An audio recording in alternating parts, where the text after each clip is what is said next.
I think nobody wants conflict or war, and I think we feel the same way as American people feel, that we do not want to see a conflict here in the Taiwan Strait. We do not want to see a war. And so everything we are doing today, including the strengthening of our own military and self-defense capabilities, strengthening of our economy, is part of deterring and preventing a conflict.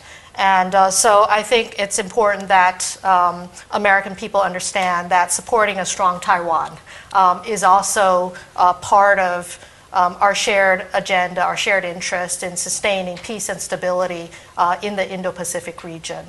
And sustaining the balance, although it is not a satisfactory situation for any single stakeholder here, but it is a balance, a status quo that has worked for all of us. And preventing conflict is our shared agenda. And part of that, as I have said in this interview, is about building Taiwan's strength, sustaining peace through strength. And so continuing this very strong defense partnership, but also working on the economic side in ways that we can foster win-win prosperity for both our peoples, so that we do have the strength to continue to build is important. And the second aspect is, as the second point I want to make is that, the Taiwanese people are not, sitting around waiting to be saved. We are proactively investing in our defenses. We have increased our defense budget over the past few years by 80% over the last DPP administration.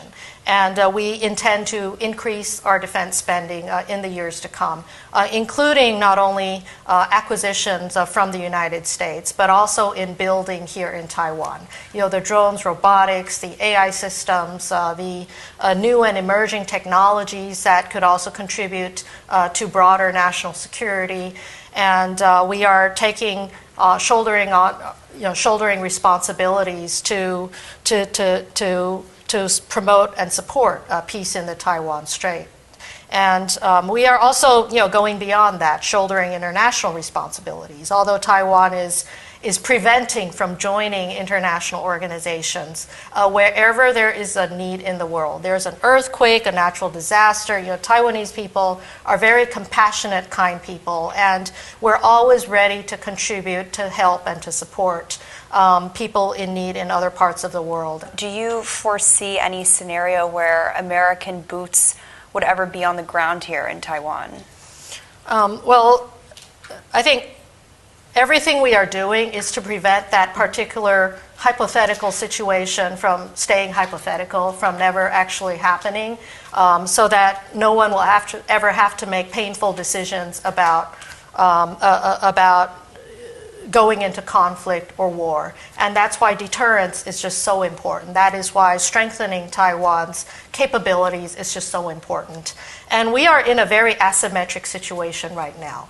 So while we are very committed to investing in our own self-defense and defending ourselves and protecting ourselves, it's a very difficult task, and as we are also quite isolated from the international community, we also need advice, support, and help. And we really appreciate the United States through the Taiwan Relations Act, but also through some recent initiatives by Congress, the National Defense Authorization Act, and some other initiatives in supporting co-production opportunities with Taiwan in building defense equipment and technology together. Where we also welcome, thankful, actually, we're very thankful for some U.S. Initiatives to help train our people. And after all, the United States is the most experienced and top rate, and I think the Taiwanese will feel greater confidence if we know that we are being trained by the best in the world. And so, we have a lot of reforms needed, and we are in the process of doing so.